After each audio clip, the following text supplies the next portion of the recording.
Okay, so I'm gonna show you guys how to make a really easy but flavorful turkey gravy for Thanksgiving since it's like right around the corner. Okay, we'll start off with about 2 tablespoons of some extra virgin olive oil. We want to get that heat till about medium, and then just kind of be patient. Then we're going to start with some shallots. Okay, the shallots should cook for about 2 to 3 minutes. You just want to get them moving around, and we want to cook them until they're nice and translucent. Okay, maybe with a little bit of brown, but we don't want to go too far. We're going to cook garlic as well. We just want to make sure that there's a nice flavor. We don't want it to have a burnt flavor. Okay, once those shallots become nice and translucent, we're going to go in with 2 cloves of smashed garlic. Okay, we'll cook those garlic cloves and that shallots in the shallots for about a minute, just until it becomes fragrant. Once you start to smell it, it's a good indicator to move on to the next step, because we don't want to burn our garlic. Okay, we don't want the taste of burnt garlic in our gravy. Okay, then we're going to deglaze that with some white sherry, excuse me. Deglaze that pan, then we're going to reduce that down by half. Okay, we want that mixture to reduce by half. Once that mixture has reduced by half, we're going to go in with some duck fat. Okay, and then we're going to go in with some butter. Okay, we're going to get both of those in, and once that butter becomes nice and foamy and frothy, if you have made gravy before, you should already know what the next step is. If you haven't, then don't worry.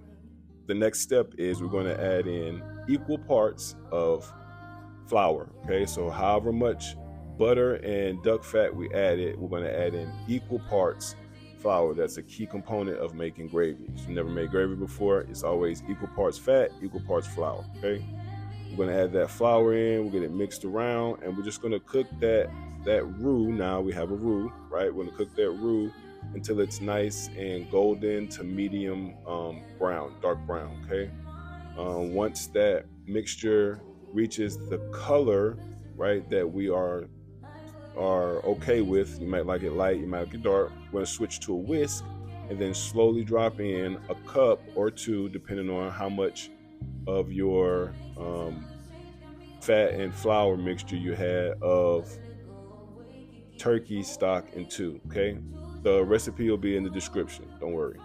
Now we'll get that mixed in slowly at first, just to make sure there's no lumps, and then we can add the rest in. We'll also drop in a bouquet garni of rosemary, sage, and thyme. Okay, we'll get that mixed into that mixture. We'll make sure the heat is on low. Okay, and then we're going to let this sit on low for about 10 minutes so that it can infuse with those flavors. Okay, after about 10 minutes of infusing, you're going to be able to tell the texture is different. It's going to be a lot more homogeneous, and it's going to be a lot thicker. It's going to be the gravy that we're looking for. We're going to switch back to that spoon, and then we're going to add in just a pinch or a little bit of some Worcestershire sauce and a little bit of soy sauce. Okay, and a little bit of white wine vinegar. Okay, we get all those mixed in, completely mixed in and homogeneous, and then we're going to take all of it through a sieve or through a strainer. Okay, we want to make sure we remove all the pieces of the bouquet garni, the shallot, and those onions. Okay, if you like the shallots and the onions in your garlic, then by all means leave it in. I like mine to be smooth and kind of without any of those pieces in there. So we'll get it scraped out of the pot into a strainer and then into another pot, which will give us a great opportunity to, of course, taste our food. Okay, which is always a key step when you're cooking. Make sure you press those herbs through that strainer to get everything. But we definitely want to make sure now is a great time to taste it and see what it tastes like. We can add some more salt, and I thought it needed just a little bit more, or some black pepper. Okay, tastes amazing. We'll get that into a plastic container with a lid. And yeah, I'm trying to tell you, this gravy is amazing. Trust me, it's fire and flavorful. Great for Thanksgiving.